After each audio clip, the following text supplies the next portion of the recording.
It's the Dep Lewis Show. The Dep Lewis Show. It's the Dep Lewis Show. It's the Dep Lewis Show. The Dep Lewis Show. It's the Dep Lewis Show. It's the Dep Lewis Show. The Dep Lewis Show. It's the Dep Lewis Show. Welcome to the best show you'll ever know, the Dep Lewis Show, episode 83. This is your host, Dep Lewis, and today is Sunday, June 30th, 2024. A great day for a podcast about video games and much more. So that's what we're here to do. Welcome to the show. It's the last day of June, so it's going to be a really great day. You know, we're never going to have June 2024 again to talk about video games, so we just want to hold on to this really special moment here and get this video game news in your brain. So that's what we're here to do.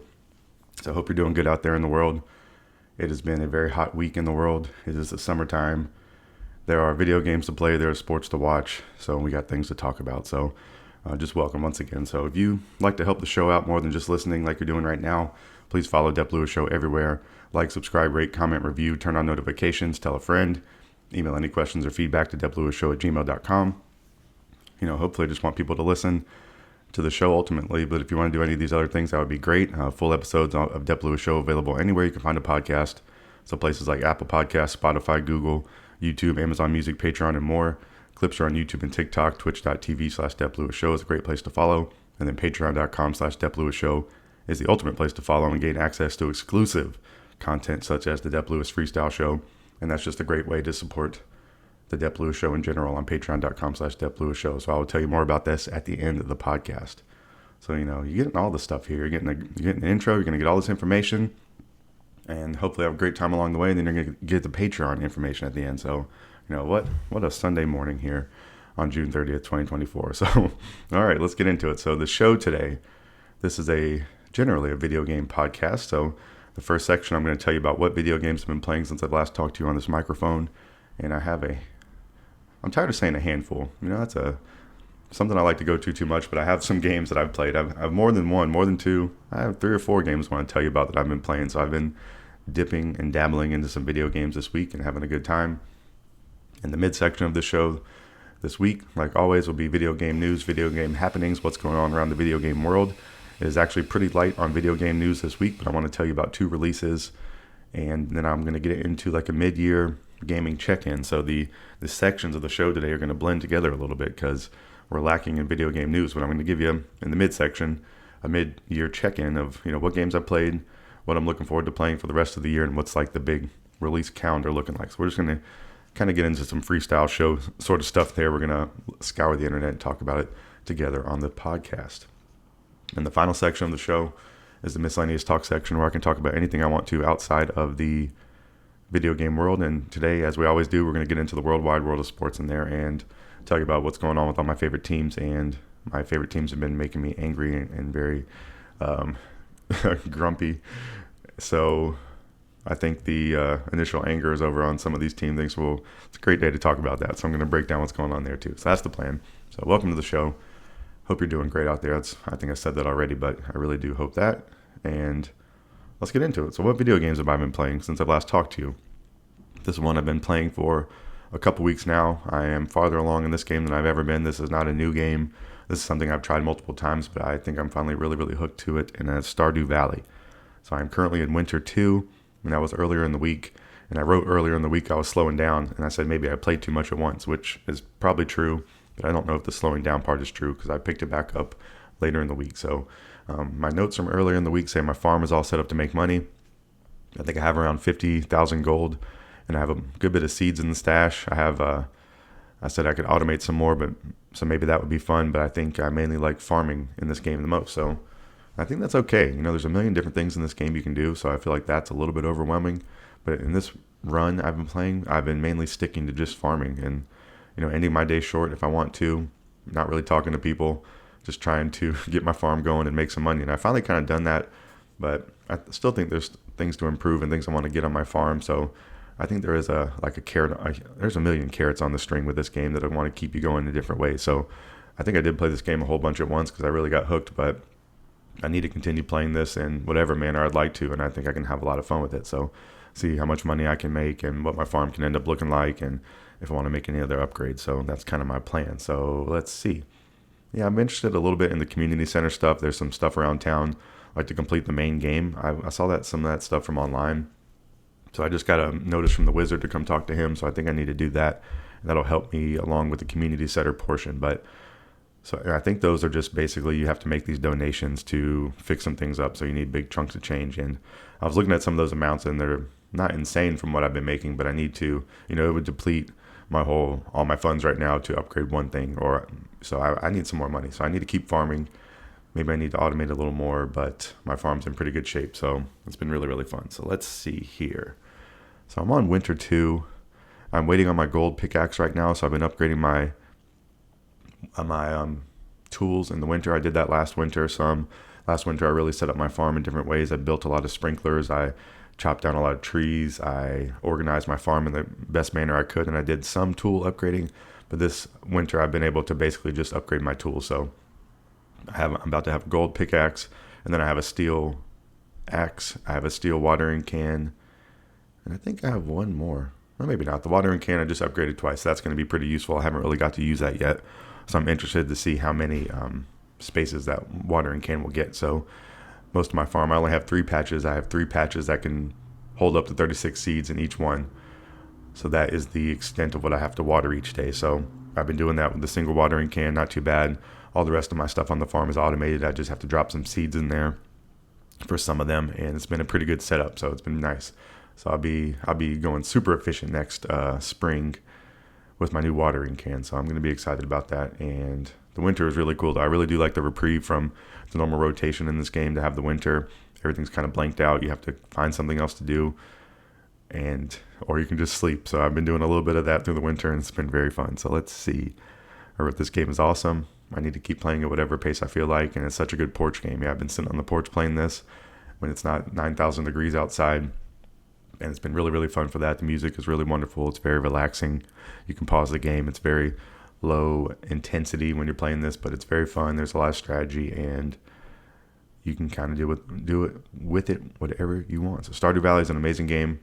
Not a big newsflash there, but I'm playing that, and I'll keep telling you about it as I keep playing it. So I'll keep telling you it's fun. I can update you on what season I'm on and stuff like that, because that's a pretty good mile marker for where I'm at. So winter 2 right now in the Stardew Valley. All right, so more games. What else have I been playing? This is a new release. So I picked up a new release, and I really, really like it. I think this is immediately jumping up to the top of the Game of the Year list, which we're going to talk about in the midsection a little bit this week. It's pretty light on the new games I've played this year, but this one is really starting off with a bang, and that is Super Monkey Ball Banana Rumble. So I got this maybe 2 days ago, or released on June 25th, 2024 on Nintendo Switch. It's $49.99 US. It's called Banana Rumble, so there's 2 monkey balls on the Switch. This is the newest one called Banana Rumble. It comes in a really nice package. I don't know how I got so lucky with that, or if they're all built like that, but I got this at GameStop. It came like in a little wooden cover kind of kit. Not a wooden. Well, I guess it is. It came like a little cover, and it has some it slides in there, and then it has an additional art book, and it gave me a code for a banana suit.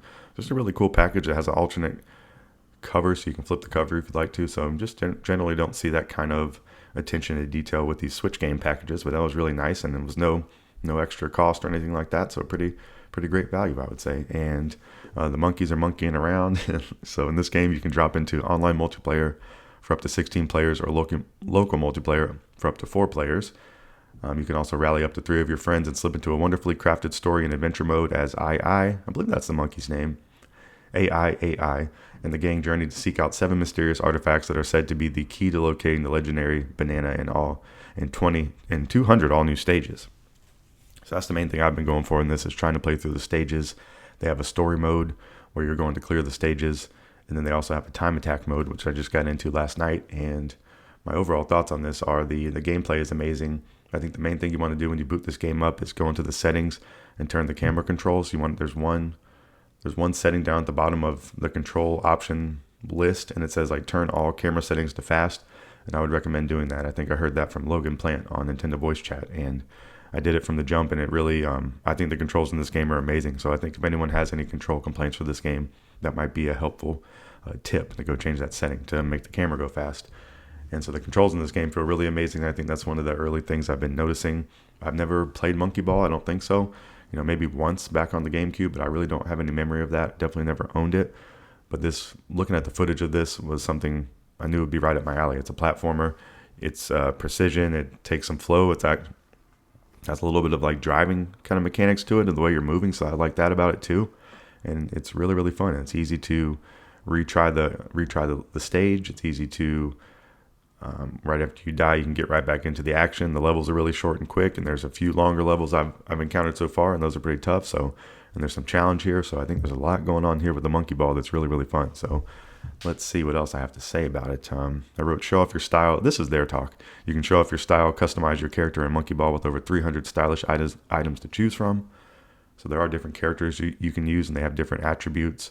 I've been mainly using the monkey you start with, but I noticed that on the global leaderboards, a lot of people are using the baby monkey, and it looks like he has more speed, so I might switch to using him, even though I don't really like the way the baby monkey looks. But if he has the results that I need, then I guess I'll be using the baby monkey on there. But that was another thing I saw just from rooting around in the menus and things like that. So let's see here. They're also saying you can experience thrilling gameplay that is easy to pick up and play, yet challenging and fulfilling to master. And I think that's very true. I think this game's accessible for anybody. You can understand what it's doing right from the jump. I think the multiplayer aspect will be very cool for this. And I've heard that this was a very popular GameCube game that was, people put it up there with like Mario Party, Mario Kart. So a lot of people hold it in that same multiplayer. I don't think platitude's the right word, but they hold it in the same regard as those games for multiplayer. There's a lot of people that do, and I didn't immediately recognize that, but all the monkey ball people are speaking up now that this game is out and they're loving it, and I think I am one of those new monkey ball people too. It's very fun. It has a new spin dash, so that's something new to the monkey ball franchise that seems very fun too. It allows players to sprint past rivals or create new shortcuts to victory. So it basically is like a sonic spin dash. You can use it while you're moving. There's an aiming aspect to it. You can stand still and use it and power it up, and that gets the biggest jump to it, but there's all sorts of ways to use it to maneuver around the screen, and I think that's very fun. I've been playing this game in handheld and on the TV, but in handheld, it's one of those games that makes you like move, or makes me move around a little bit while I'm playing it, because you're trying so hard to like shoot the gap or whatever it may be. It's one of those games, I don't know, I feel like Rocket League early on, maybe I would do that some. It's just you're really trying to hit what you're doing. You look probably kind of stupid doing it, but it's that much fun of a game that you're that into it, and I think it is the game of the year right now for me. I want to say that. I'm not usually too secretive about what my choices are. There aren't many games this year that I've played from the new year, so we're going to get into that in the middle section of the show, but I want to say Super Monkey Ball Banana Rumble, I think, is tracking to be game of the year for the Dep Lewis Show for 2024, so pretty exciting stuff, and that game is very fun. I highly recommend it, and go check it out. All right, so what else have I been playing? So I've been playing both of those games on the Switch, Stardew Valley and Super Monkey Ball Banana Rumble. So I finally opened this game. I've owned it for a while, and I opened Metroid Prime Remastered this week. So I started playing this. It has a really cool tutorial intro scene, and then you fly away to a lush green landscape where the things kind of open up. I wrote, Samus is so cool, and what have I had to do in this game? Have I had to use a guide? Yes, I think I did have to use a guide already, but I think this game's very fun. I've never completed a Metroid game, so that's something new to me, but I think this is going to be the perfect one to try. I'm loving the first-person action in this game, and I'm surprised the game looks so good, and the style's so cool, and the simple mechanics are fun. I've already been stripped away from being able to roll around, which that's pretty sad because I was enjoying that at the beginning, but you can see that everything is I'll be able to unlock things as I go, but that's something I'm not generally a fan of in video games, of having to walk past something that you can't access and you have to come back to it later on, because it just makes me worry that, hey, I'm going to forget about that, or I'm never going to go past that area again. What am I missing in there? It just opens up a whole pathway of worries right there in these style of games for me. And I'm not generally the most just sit down and explore the world kind of game person, but I'm trying to do that a little bit more, and just take it a little bit slower, and that's what you're supposed to do. You're supposed to root around. I've said root around twice now, but you're supposed to just journey around, look for things, try things out, and I'm trying to do that a little bit more in these games, especially these games that I'm really trying to complete or would love to complete, like Metroid Prime Remastered. I think that would be a great game for me to complete, and it could open up some other... I've tried a bunch of Metroidvanias in my day, and I think this is, one of the benchmarks of, it is Metroid. So I think this would be, if I can complete this, I think it would open open other games up to me, and I need to maybe start from this one is what I've been thinking. So we'll talk more about my video game planning in the middle section of this show today, but I'm playing some Metroid Prime Remastered. I don't know what else I have to say about it. I think it just looks really awesome. It's only $39.99 US dollars. That's full price. It's been on sale a little bit recently, so I think it's a great value. A lot of people I've heard on podcasts have been talking about some of these Nintendo games coming out of these remasters that are $60 and things like that, and saying that Metroid Prime Remastered actually had some good work done to it, and it was only $40. So they're, the juxtaposition there is that how good of a value Metroid Prime Remastered is, and maybe the other games aren't such a great value, and that's kind of sad. So still don't know for sure because we don't have the product yet, but either way, it sounds like Metroid Prime Remastered is a great value for the price. So go check it out, Metroid Prime Remastered. Something else I'm playing, and I'm going to tell you about my gaming plans in the middle section of this show. Or an update on my gaming plans. All right, so what else have I been playing? I've been playing 2 more games I want to tell you about kind of quickly. Well, it doesn't have to be quickly, but I've been playing Gears of War 4. I've been playing through this for the last couple weeks, I guess, and I've been making some more progress here. I'm farther than I've ever been in this game, so I played some Gears of War 4 back in the day. I think I've had 2 runs of trying to complete this, and I have gotten farther than I ever have, so that's been pretty fun. I wrote the graphics look great in this game. The gameplay is so good. The shooting still holds up a whole lot. It's fun to get in those combat arenas. It's fun to take down all the guys, and then you hear that chainsaw noise, and you have a little bit of security for a bit until the next interaction. So the weapons are really fun. I haven't had any problems with having enough ammo. I haven't come across any crazy difficulty things. I've actually turned the blood or the gore down in this game, or turned it off. So I think that's something that I'm going to start doing in video games. And the next game I'm going to tell you about too, I did that too, and it's been enjoyable. So I don't know if that's just me being an older person or an old guy kind of thing. I've never really been a huge fan of gore. And, it's not like turned me off from things, but I guess it's turned me off from some things. But it's not like I don't like seeing blood in video games. But, now that I'm noticing you have the option in these games to do that, it's been nice to turn it off. And it hasn't really had any effect. I did it in the next game. I was wondering if I wouldn't be able to see damage or whatever, but that really hasn't been the case so far. So, if you're a little bit of you don't like seeing, some gory stuff or real bloody stuff, you can turn those off in the menus. A lot of times it's looking like in these video games. So Gears of War 4 has been one that I've done that with. And, there's a lot of like bubbly and pod-like things and insect creatures popping out. So I think, cutting down on any of that I can for me is helpful, and I think it's been helping me play through this game a little bit. So I'm really on the Gears of War hype train. I've played all the first 3 games, and I plan on playing 5. So we're going to talk about that in the midsection of this show too. And the other game I've been playing has been some Elden Ring. So I've been playing this game on and off since it came out in not 2019 at this point. I guess it's 2021, I believe. That sounds more like it. And it's a really amazing game. I really do like this game. It's something that I've been just kind of poking and prodding with for a long time, and I need to give it a really good shot. Kind of like Stardew Valley. Stardew Valley, I finally gotten over some type of hump, and I need to try that in Elden Ring because there's something here I really do like. The difficulty scares me off. The big, huge enemies scare me off a little bit, but I've watched so many people play this game. I've seen so much about it now. I've read some guides kind of stuff, and I need to give it my own chance, and that's what I've been doing. So I've decided to make a new character.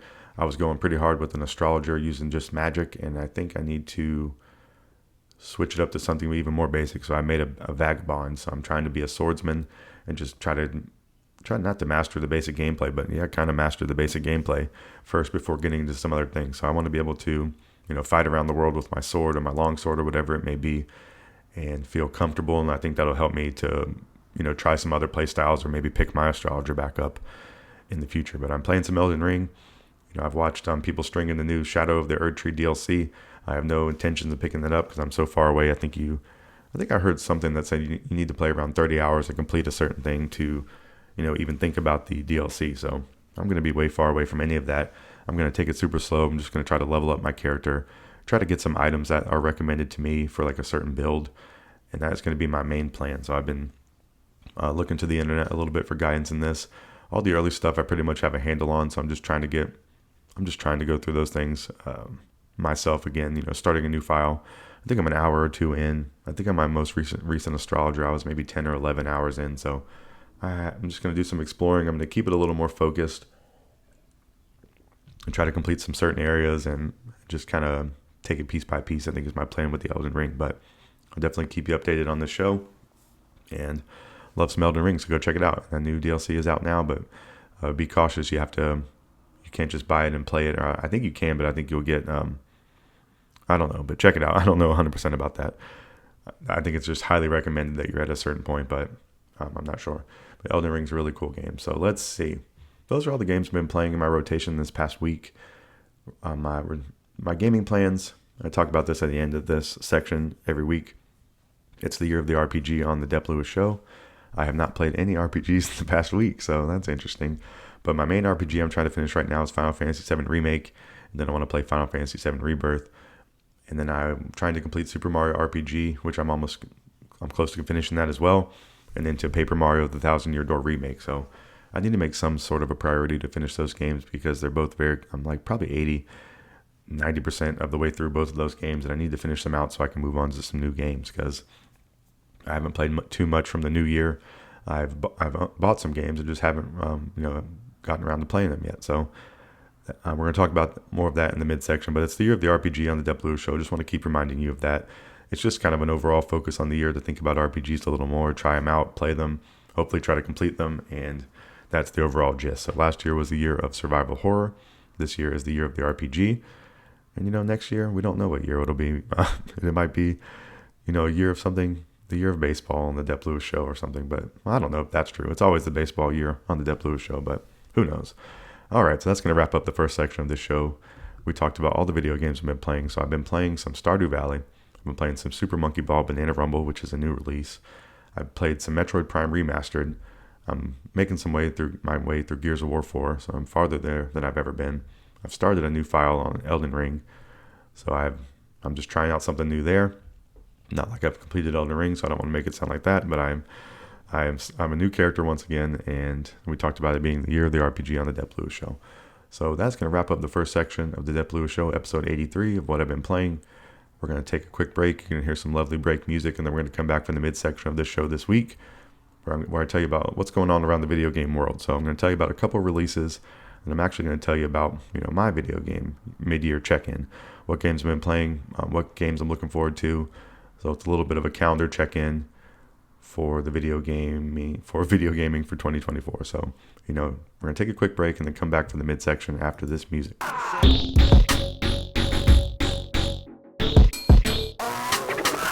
Welcome back to the midsection of the best show you'll ever know, Dep Lewis Show, episode 83. This is where I tell you about what's going on around the video game world. So I want to tell you about a release that came out last week. So if you're listening in real time, this one just came out a couple days ago. This game released on June 27, 2024 for Nintendo Switch. That is Luigi's Mansion 2 HD. It is $59.99 US, and they're telling you that, hey, these friendly ghosts have turned fiendish. Sounds like a job for Luigi. The magical dark moon that hangs over Evershade Valley seems to calm the ghosts that live there. But when it suddenly breaks apart, the once friendly ghosts become unruly. Luigi must stumble into action and find his courage to restore the dark moon to its rightful place in the sky. This game originally released in 2013, so it's an HD up there. Luigi's Mansion 2. It's not a brand new release, but it is a updated release. So it's originally released in 2013 for Nintendo 3DS and is the sequel to the original Luigi's Mansion from 2001 on GameCube. So this is the second Luigi's Mansion game on the Nintendo Switch. I don't know if the first game is on one of the Nintendo Switch Onlines, but that might be the case. But these is they've released Luigi's Mansion 3, and now they have Luigi's Mansion 2 HD coming out on the Switch. And this game, all I've heard from this is it's an upgraded version of the 3DS version, which is a good thing. But they're saying it's not as good as Luigi's Mansion 3 is everything I've heard. So most people are saying if you want to go to a Luigi's Mansion game, start with 3, and then if you really like it and want some more, maybe go to Luigi's Mansion 2. I've heard one person argue that the ghosts are more, there's more variety of the ghost in 2, so that was a positive there. And it's more of a 3DS experience, so that could have some nostalgia there. It still plays, it looks like a game that was on the 3DS, but they've upgraded it. So, the 3DS had a different style, different framework with what it was working towards for the most part. And if you're missing some of that, it could be a good thing there too. So, I don't think I have any intention to play this. I do own Luigi's Mansion 3. That is something I think about almost every October if I want to complete, and maybe this year will be the one for that to happen. But Luigi's Mansion 2 HD is out right now, and Go get it if you're a Luigi's Mansion fan. And Luigi's Mansion's a cool franchise. So if you've never heard about it, go check it out and maybe go pick up 3 if you really want some advice from the Dep Lewis Show. All right, the next game I want to tell you about is the only other gaming news thing to tell you about this week, and there has been a Dead Rising Deluxe Remaster that has been announced. So Capcom announced a remaster of the original Xbox 360 game coming to modern platforms. No release date or specific platform announcements yet. This was a once Xbox exclusive franchise that has since appeared elsewhere, so we kind of expect this to be multi-platform. The trailer shows protagonist Frank West on the helicopter to Willamette Mall. This is, I wrote this was really cool for back in the day on 360, and with how many zombies appeared on the screen. Using any weapon that you can is cool too. Any weapon or any item that's around the environment you can use as a weapon. I was always interested by this franchise. I wrote one of the first games I got for Xbox One. Was the previous remaster of this in 2016, which commemorated the series' 10th anniversary. So this has been a game I've never completed. One of my friends played this a whole lot back on the 360 days, and I watched them play that and played some of it at their house or whatever. And then when I got my Xbox One, I don't think the Xbox One had a crazy strong launch lineup, but this was the one of the games. This was the game I got, I believe. I remember I had a picture, of my console on the table and the game I got or whatever. And I think it was maybe this, and maybe it was that Gears of War remaster, but maybe I got that digitally, something like that. But it's been a long time ago. But this is a really cool game. I'll be interested to buy this remaster, and I hope they upgrade it in some good ways. And Dead Rising is a cool franchise. I don't know how well it holds up, but it really is something from back in the day. It was a really big deal at that moment in time. It was something fun and just really, really cool. I think if they can come back and honor it with a nice remaster, that is a good thing. So that's the only things I want to tell you about this week. We've had all the big showcases from all the video game developers and publishers in these last couple of weeks. So, we kind of know what's going on with the rest of the year for the most part. We've gotten all the big information from all the big big guys in the industry. And so that's all I really have to tell you about this week. So hopefully next week we'll have some more news. I'm sure there'll be some more releases, but that's all I got for you in what's going on around the video game world. So because that's the case, I want to tell you we're going to do a little bit of a mid-year check-in here about what I've been playing. So we're gonna blend the sections a little bit. This is a little bit of first section talk, but we're going to do in the mid-section this week. So I want to tell you about what games I've played this year and what games I intend to purchase for the rest of the year and what are the big releases going on for the rest of the year. So, for the 2 years I've been doing the Dep Lewis Show, at the end of the year, I have a Game of the Year episode, and I pick the best game of the year, I rank them, and then I have other categories as well. So, last year, the categories I had were Best Game of the Year, I had Best Character of the Year, Best Music of the Year, Best Game from a prior year, Best Game I still want to purchase. I don't know if I have anything for that category. Best Book, so there's a non-video game category in there. And then those are my main categories. So I don't know which ones I'm going to be bringing back for next year. I know definitely I'm going to be talking about Best Book because I have a couple things there, and hopefully we'll add a few more. And then Best Game from a prior year. I have a lot of games in that category, so that's going to be a pretty heavy one. And I need to get together, something for this year. I haven't played a whole lot of games from 2024. I'm going to tell you about the ones that I purchased some of these, but I haven't actually played them. So I've bought Like a Dragon Infinite Wealth. I bought Tekken 8. Persona 3 Reload, I've played that on Game Pass, so that's going to be one that's in contention and I need to play more of. Blatro, that's one that's definitely in contention. Final Fantasy VII Rebirth, that's one I'm pretty close to playing. I've been trying to finish Final Fantasy VII first, but that is one I did purchase. Dragon's Dogma 2, I actually, I talked about a lot of games in the first section, and Dragon's Dogma 2 is one that I rebooted up again at this mid-year portion. And, I need to go back to some of these things and try them out and see what I think about them. I need to have some semblance of a list for 2024. I'd like to, so I'm not going to force it, but that's what I'm trying to do a little bit here with going back to some of these games. So I've been trying some Dragon's Dogma 2 again. I just made a new character. I'm trying to be a swordsman in that as well. Trying to go back to some of the basic things here to see my way through some of these games. MLB The Show 24 is something I've played this year. I played that on Game Pass. Pepper Grinder, I purchased that on Switch. Paper Mario Thousand Year Door, I purchased that, but I haven't played it yet. I'm trying to finish Super Mario RPG first. And then Super Monkey Ball Banana Rumble, which I stated in the first section is a contender for Game of the Year, and I think that's probably true. So overall, let's see. So at my count there, I've purchased 10 games from this year, and I haven't played 1, 2, 3, 4 of them. So I have 6 games I can rank And I think, yeah, okay. So I have some semblance of a list. I'm going to play more games as the year goes. I have some more of these to get into. Hopefully I can complete some of these games to get into the second one like I'm trying to do with my year of the RPG games. And then other games, we're just kind of checking in here with what's been going on. So, those are the games I've been interested in enough to, spend my hard-earned cash on. And I have a plan for getting to some of them. But, those are what I'm working with for games this year that I've played. And I mentioned my other categories. So best game from the prior year, I have a pretty good list going. Final Fantasy VII Remake, which I've almost completed. Spider-Man 2, which I did complete.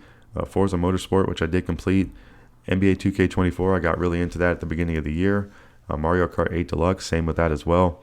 Astro's Playroom, I did complete that. Stardew Valley, which has been a recent really big success for me of having some fun. Rocket League and Fortnite, those are both two earlier in the year. I was playing a whole lot left over from last year. And then Gears of War 4. So I have a lot of games going on to rank from the best game from a prior year. And then the books, I mentioned those quickly. I read Defiant by Brandon Sanderson and Bookshops and Bone Dust by Travis Baldree. And I have a couple books that I'm in the midst of trying to complete right now. The Sunlit Man by Brandon Sanderson, I think I'm 60% of the way through on that. And then I restarted The Engineer, which is the second book in that series, I believe. And I'm trying to finish those. So I've been doing some book reading and video game playing. And the other games that have come out this year, so there's been a whole lot of games come out this year. I haven't played them all or purchased them all, but The Prince of Persia, The Lost Crown, and The Last of Us Part 2 Remastered both came out in January.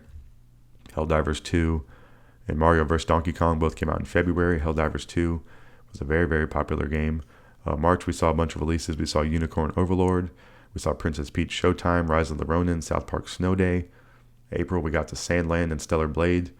May, we had Animal Well. And then June, I wrote on there Luigi's Mansion 2 HD. So that's kind of my list of games that I was basically tracking. I didn't know if I was going to purchase them or not, but those are games that I was definitely had some interest in. And this will be my list of if I want to go back. I think last year I had best game I still want. So, I'd be ranking kind of games from this category here. But, I'm glad I did this, even looking at it right now, so I can see what I've missed, and I have the release dates on there. And I know there's been more releases, but those have been the main ones that have caught my attention, which is the whole, not the whole gist of this show, but these are my opinions on the video game world. So it's going to be focused on the things that I like.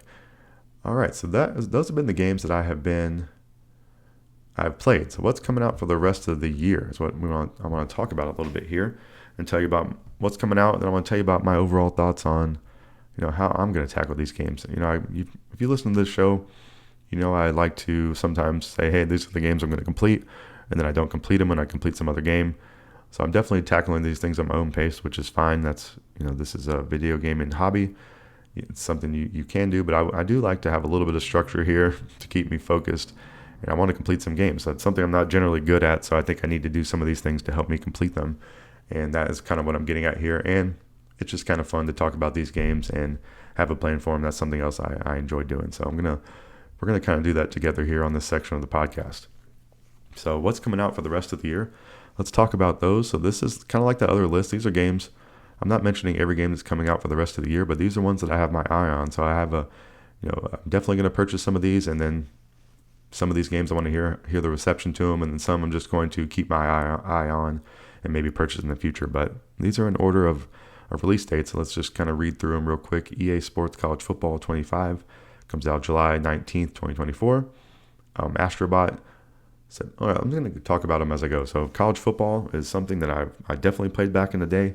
It was a game you would purchase a month before Madden. Sometimes you would trade college football back in to get Madden, but it was the warm-up for the video game buying season back in the day. So if you go back 20 years ago, maybe even earlier than that at this point, but that would be, you'd have a summer lull with video game releases, and then the release of Madden would generally kick off the big, fall showcase for all the games coming out. So I think nowadays we get more games throughout the year, but there's still this general ebbs and flow to the year, and I think it still holds up a little bit to this, but not as much as it did back in the day. So that's kind of what I'm getting at. This is a back in my day kind of thing here with college football, but it's cool to see them bringing this franchise back.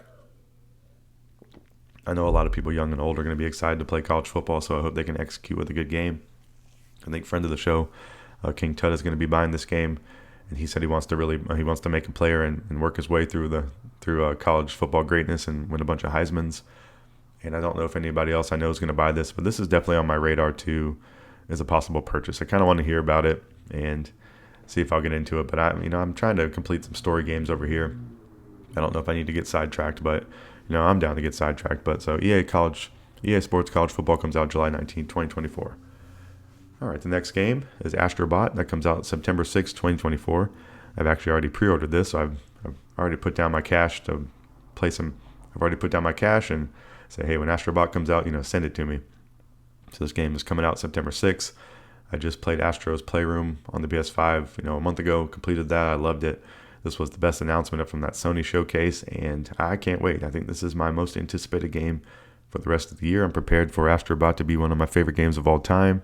And if that's not enough hype, then go check it out for yourself. It looks amazing. So Astrobot coming September 6th, 2024. And then September 26th is The Legend of Zelda Echoes of Wisdom. This is going to be another immediate purchase for me. I am a Zelda fan who's never completed a Zelda game, but I've played every one of them, I think, or almost every one of them. And, like I say, with every Zelda game comes out, maybe this will be the one I complete. Maybe I needed to play a Zelda. Maybe I need to not have a sword. So I think those are two things going in my favor.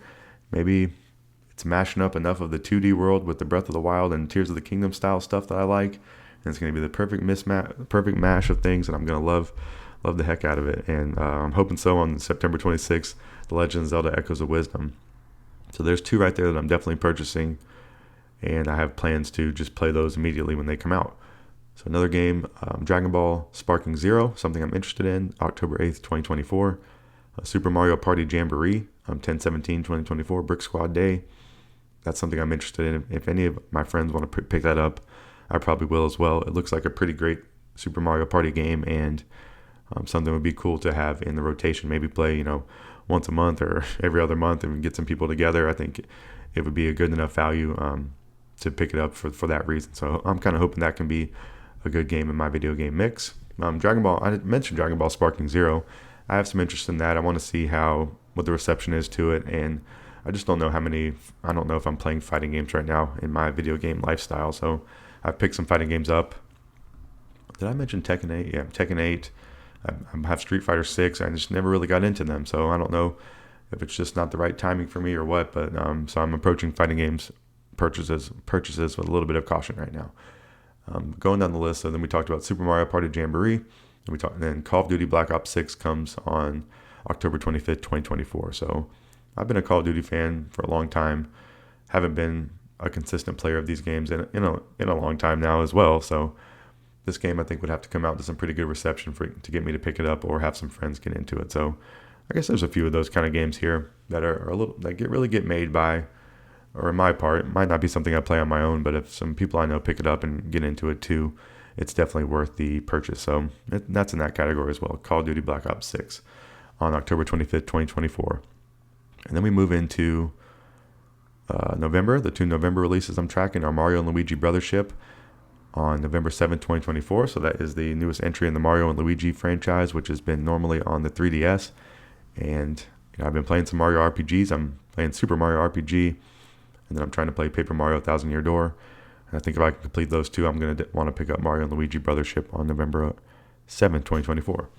And then the other November game is Assassin's Creed Shadows, where you can play as dual protagonists. One's more stealthy, one's more brute force. I think that's pretty cool. It's set in feudal Japan, I guess is what you would call it, or I guess the exact era.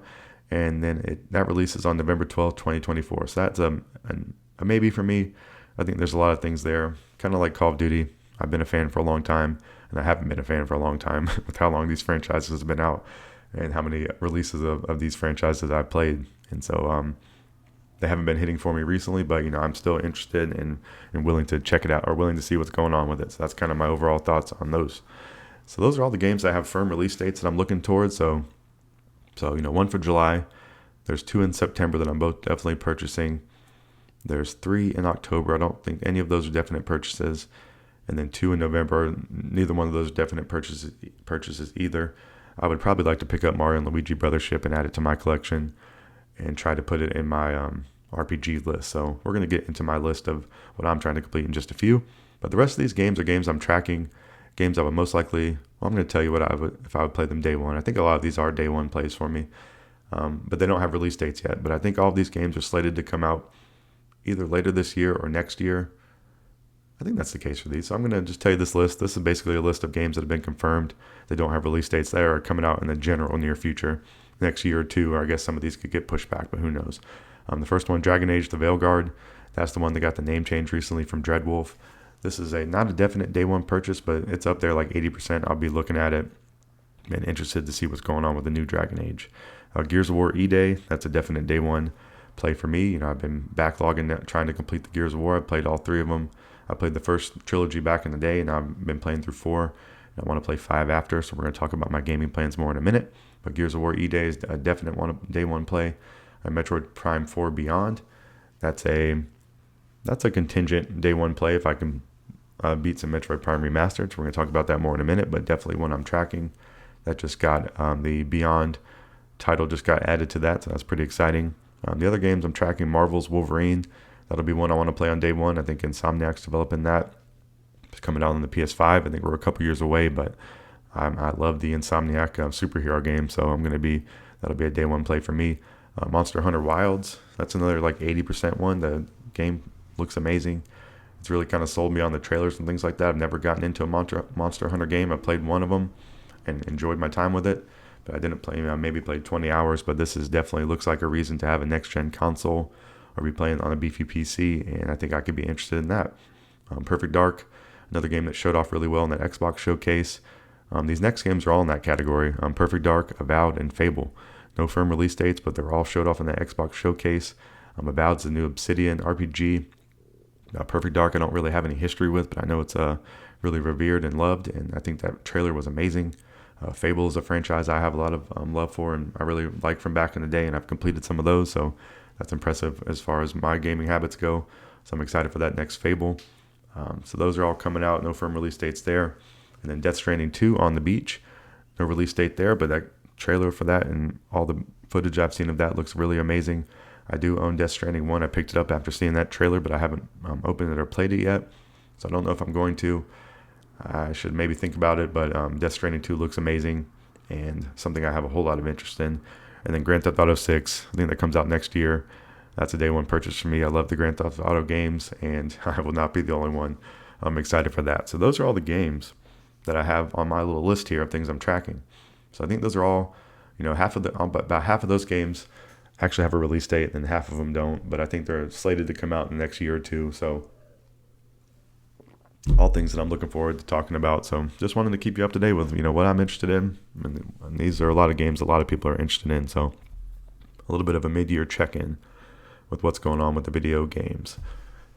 So the last thing I want to talk about here to wrap it up is what are my video game plans? It's, I've talked about the year of the RPG on the Dep Lewis Show. So I'm trying to make a list here of games to complete. So these are across the 3 different systems. So I think the ones I want to tell you about that are kind of guaranteed right now, I want to beat Super Mario RPG. Once I beat that, I want to play Paper Mario: The Thousand Year Door. And if I can beat Paper Mario: The Thousand Year Door, I want to play Mario and Luigi Brothership. So the only goal there really right now is to complete Super Mario RPG, but I think that's a pretty firm goal, and I really want to go down that path with playing those games because they're really, really fun. Metroid Prime Remastered is a little bit iffy. That's one that I need to complete, or I feel like I need to complete before I can move forward with the other Metroid games or other Metroidvania games. So I think this is I'm holding this as like the granddad or the godfather of Metroidvania games. I've tried a million of them. I've never completed one. And I need to maybe complete this one to see if maybe it's just a style of game I don't like. So I think this is going to be the best shot at doing it. I really enjoyed my early time with this game. I'm going to take it slow. But that's one that that one's on the second shelf of like, I would really love to complete this, but I don't know if I have it in me. I just don't know. That's more of a test case kind of thing, but I'm trying it out. I've loved what I played so far. So that's a little bit, I think I put that on level 2. Maybe that's what I need to do.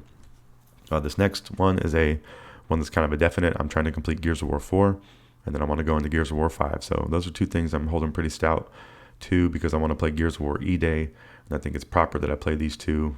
E-Day is a prequel to everything, I believe, but I want to see what they've been doing with the Gears of War since then. I've been a fan of the franchise from early on, so it's a little bit crazy that I haven't played the newer iterations, on the more powerful consoles and things like that. So Gears of War 4, once I saw that E-Day trailer, it kind of re-sparked my mind of how much I like Gears of War, and I need to go back and play it. And I've been having that exact experience playing 4, so that one's a pretty firm one. So that's 2 games right now, Super Mario RPG and Gears of War 4, that I'm trying to commit to finishing. And the next one, this is another one I'm trying to commit to finishing 100%, is Final Fantasy VII Remake. I've been loving this game. It's a long game. This is part of the year of the RPG. And after that, I'd like to play Final Fantasy VII Rebirth, which I do own. I've heard amazing things about that. And Final Fantasy VII Remake it's up there on one of my favorite games ever. So I need to complete this. I'm really, really close to doing so. It's just a tall order for me and my gaming styles. It's just a long game to complete. I think that's why RPGs seem a little bit far-fetched for me, but this is going to be the one that's going to break the dam, I hope, and that's the plan. So that's another firm game on my list of what I want to play. And then I wrote on here Elden Ring and Stardew Valley. So those are kind of my 2 continuous games I have going right now that aren't like a sports game or something like that, or Rocket League or Fortnite. These are my 2 that I want to have on this list of things I want to play more of, because I think I really love what they're doing, and I think I'm just a little bit scared or apprehensive on playing through some of the portions, or it's a little bit overwhelming, I think is what it is. But I think if I can get over some type of threshold in these games, like I think I've done with Stardew Valley already, so I'm going to try to do that with Elden Ring. So that's on the list there. So that's kind of my short list. Well, that is my short list. I think that's pretty good. I think Metroid Prime Remaster is the only little bit of a wavy one or wavering one on there, but I'm going to give that my best effort. I just tried it the other day. I'm really loving it, and I think that's a great list of video games right there. And then so the upcoming games, and we already talked about that. So I want to play Astrobot. I want to play Legend of Zelda Echoes of Wisdom. Those are the other 2 games remaining from this year that I'm going to pick up day one and want to play and try them out. So Astrobot, I don't have anything to complete before that. The Legend of Zelda Echoes of Wisdom, I thought about trying to complete Link's Awakening before that, but I don't know. I've tried every Zelda game. I've kind of had the experience with all of them. Maybe, it's not criminal to try a new one. And this new one's doing some new things. So I think, like I always say, maybe this is going to be the one to hook me. I still have my Zelda games downloaded on some consoles. So Zelda is something that's going to be a white whale on this show. I need to complete a Zelda game. I think that's pretty much it of all the franchises. I need to complete a Zelda game. So thinking about that even now on the show, that's something I need to think about. I'd like to say Legend of Zelda Echoes of Wisdom will be it, but maybe I should try something now, No better time than the present, or some saying like that. But, those are my video game thoughts. I've been rambling on a lot about them on this show, so now you really know where I'm at with the video game mid-year check-in.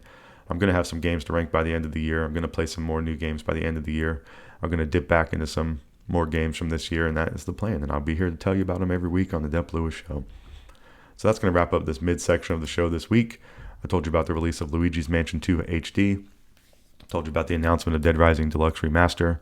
And then we kind of did a mid-year gaming check-in. I told you all the games I've played this year, all the games that I've missed that I think are interesting, and then all the games coming out that I think are interesting too. And then I've kind of given you my plans for what I'm trying to complete right now in my rotation, and then the future plans of what I'm trying to complete as well. So a lot of video game talk, and just thank you for listening to that. Hopefully you enjoyed it. And that's going to wrap up the mid-section of this show. So we're going to come back for one final section after this music, and we're going to get into the worldwide world of sports in the miscellaneous talk section. And there's been some pretty good happenings with my sports team, so there's definitely a lot of stuff you want to hear about. I'm probably going to be angry about some of it, so if you're just interested in hearing some, some passionate speech about some sports stuff, it might be the one to hook you. You don't have to listen to some boring X's and O's. I'm probably going to be pretty grumped on this final section of this show, so it should be pretty entertaining, hopefully, and you don't want to miss it. So come back for the final section of Dep Lewis Show, episode 83, after this music.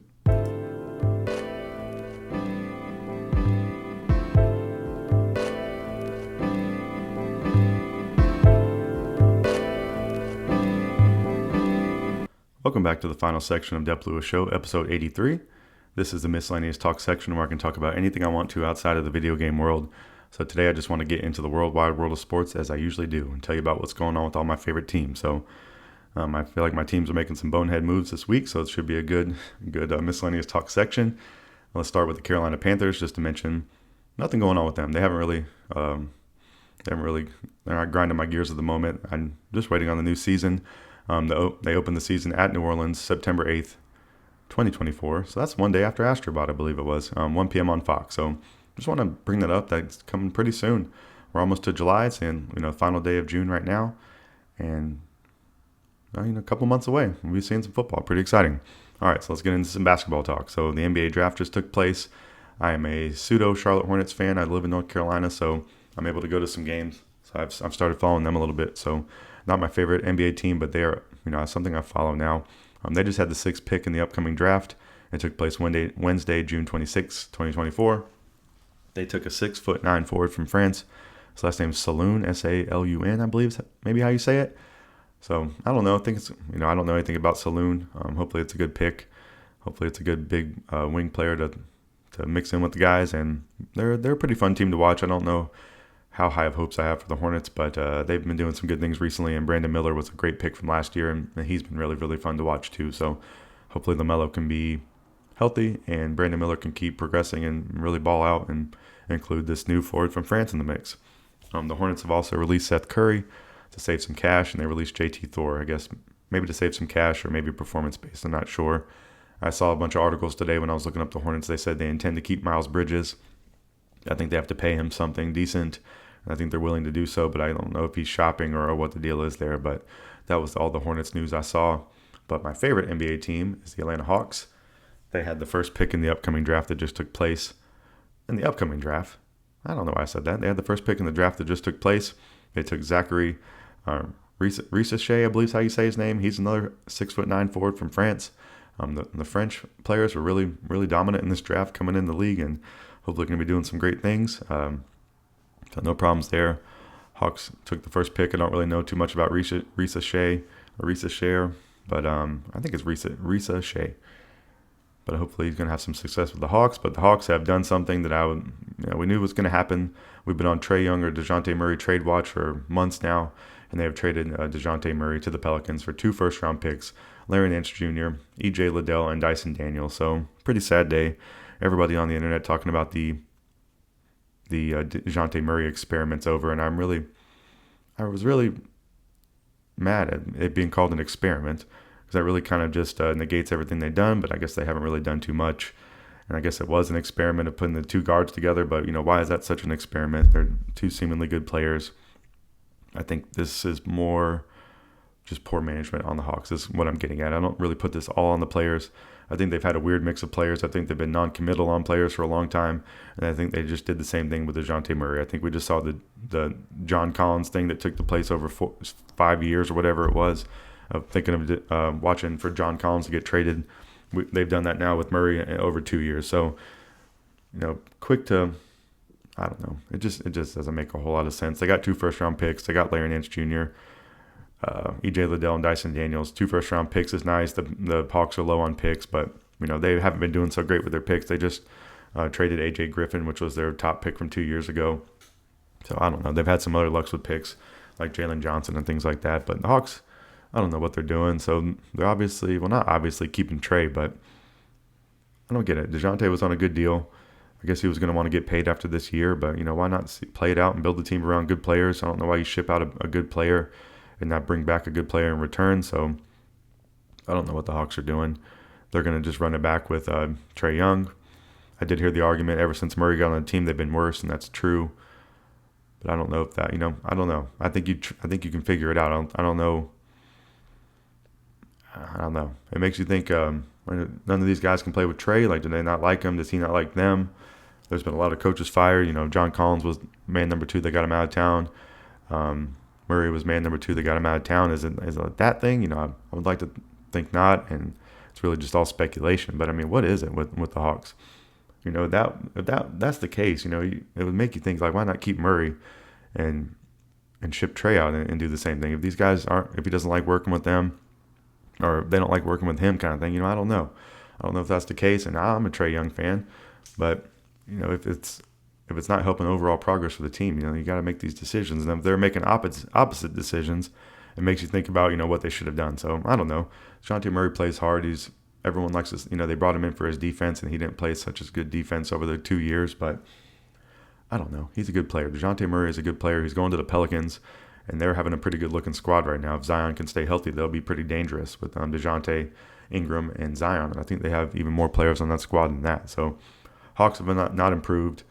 They're in a rebuild mode, which I don't know why they're doing that. How soon is Trey going to get upset, or is he even upset now? I don't know. I told you I was going to be angry at the Hawks, and I am angry at the Hawks. It's one of those things I was very angry. I'm not. This is fun stuff to me. I enjoy sports. Ultimately, that's the ultimate thing. But these things do make me mad as a fan, and you get mad when it happens, and a couple days go by, you're just like, whatever, it happened. I'm used to this with some of my teams, and then even thinking about it now and talking through it, I'm getting mad again. So, not something I'm a fan of. I don't know what the Hawks are doing ultimately, and I'm interested to see it. What are they going to do? They need to get another player, and who they're going to bring in, or if they're going to really get the young squad, then just trade Trae Young, get him out of there, let him go play for someone who's going to contend, and let Quinn Snyder just take over the franchise with all these new young players and build it from the ground up. We just saw Jaylen Brown and Jason Tatum, who have been together for a long time, win a championship, and they've been in contention for a long time. They've been building and growing together, and I don't know why the Hawks couldn't have done that with DeJounte and Trae Young. What's up with that? I don't get it. But I don't know. They're not telling me. They're not giving me the inside scoop, and I'm just a fan, and I bet a lot of other Hawks fans feel the same. But whatever, Hawks. Whatever. Oy vey. That's all I want to say. So that's the Hawks update. All right. So my favorite team in the universe, favorite sport, baseball, and the Atlanta Braves. What's going on with them? The Braves, they've been under expectations, but they've been getting it back together a little bit here, fighting through all these injuries. So since last week, and the Braves are playing right now. So if you're listening in real time, which you cannot possibly be listening in this real time, it's 11:30 a.m. on Sunday. I'm going to release the podcast right after this, and then I'm going to watch the Braves. So I was kind of hoping to finish it up before the Braves game started, but the midsection, I was just rambling and running my mouth and yapping. And so we're going to cut into the game a little bit, but it's breakfast with the Braves today if you're on the East Coast of the United States. So I'm just going to tell you about the Braves real quick, and then I'm going to go watch that game. So since last week, the Braves, they played last Sunday against the Yankees after I recorded, so they won that game 3-1. And then they have moved on to the Cards earlier in the week. So the Braves lost to the Cards Monday, they won Tuesday and lost Wednesday. So not the best effort against the Cards. They should be beating them, but the Cards have been actually surging a little bit. They're the two wild cards in the National League right now, I believe, for the Cards and the Braves. Then the Braves lost to the White Sox Thursday in a makeup game, 0-1. Which now thinking about it, it was a random makeup game in the middle of the week, unexpected. I was kind of mad that they lost that game, but I guess it's a little bit predictable now thinking about the circumstances around that game. But they should beat the White Sox. White Sox are one of the worst teams in the league right now. But the Braves are playing the Pirates all weekend, and they're playing them right now in real time. If I don't know if you're going back to the future, if you're going back, going back to the past. But they beat the Pirates Friday night 6-1. They beat the Pirates last night, Saturday night 2-1 against Paul Skeens, who pitched pretty amazing. Friend of the show, Pab, hit a parlay with the Skeens strikeouts in there, so it's pretty nice. And he had some Braves hits in there as well, so pretty good. And Skeens is definitely a monster, and it was fun to watch that game, but I'm glad the Braves pulled it out. And then the Braves are playing right now against the Pirates, 11:30 a.m. on Sunday. So I'll tell you about if they won next week. Hopefully they will. Got a great day of baseball going on today, finishing off with the Rangers and Orioles tonight. So that's something to look forward to if you listen to this podcast early afternoon. For next week for the Braves, there's no game on Monday, so no game tomorrow for the Braves. And then the Giants are coming to town in Atlanta Tuesday, Wednesday, and Thursday.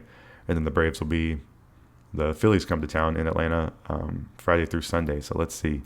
Yeah, 3 against the Giants, 3 against the Phillies.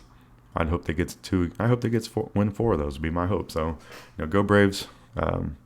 Let's really go strong into the All-Star break. A couple weeks till that. I think 2 full weeks until All-Star break. So let's have some good wins and, make up for how I'm angry about the Hawks right now. So those are my sports updates for the week. And just thank you for listening to those. And, shout out to all my favorite teams. You're still my favorite teams, even though you make some bonehead moves. And my teams like to make a lot of bonehead moves. So I'm getting used to it as I get older. So I talked about the Carolina Panthers, the Charlotte Hornets, the Atlanta Hawks, and the Atlanta Braves. So way to go, sports teams. So that's going to wrap up the entire show this week. Thank you for listening, as you always do. You're the best fans in the world out there listening to the Dep Lewis Show. Just thank you for putting up with me, listening to my video game thoughts, and hopefully getting some good information along the way. And just thank you for being a fan of the Dep Lewis Show. So I'd like to reiterate some promotional stuff from the beginning to help me out even more than just listening like you're doing right now. Please follow Dep Lewis Show everywhere. Like, subscribe, rate, comment, review, turn on notifications, tell a friend. Email any questions or feedback to DepLewisShow@gmail.com. Full episodes of Dep Lewis Show available anywhere you can find a podcast. So places like Apple Podcasts, Spotify, Google, YouTube, Amazon Music, Patreon, and more. Clips are on YouTube and TikTok. Twitch.tv/DepLewisShow is a great place to follow. And then Patreon.com/DepLewisShow is the ultimate place to follow. It is right now $1 a month. Yes, you heard that right. $1 a month for the ground floor tier for the first 100 patrons. With this tier, you will gain access to an additional podcast exclusive to Patreon called the Dep Lewis Freestyle Show. This is the podcast out of the plan and has a freestyle schedule, but it's a great way to get additional content and support the show. After the first 100 patrons, the regular price for this tier will begin. Ground floor tier pricing will never change and will gain access to all Dep Lewis Show Patreon content always. Thank you for any support. And just thank you for listening. Thank you for listening to me read that like a jerk, but whatever. It's fun. Please go check me out anywhere you can. Thank you for doing anything you do for me. I really appreciate it. I hope you have a wonderful week out there in the world. I hope you play a lot of fun video games. I hope some of your sports teams win. I hope you get a raise at your job. I hope you have some vacation. I hope you get to see some friends or family. I hope you get to see a cool dog. I hope you get to eat something good. I hope you find $100 on the street. And I also hope you come back and listen to the Dep Lewis Show again next week. Just thank you for being you. I'll see you next time on the Dep Lewis Show. This has been episode 83, and I'll see you next week for another episode of the Dep Lewis Show.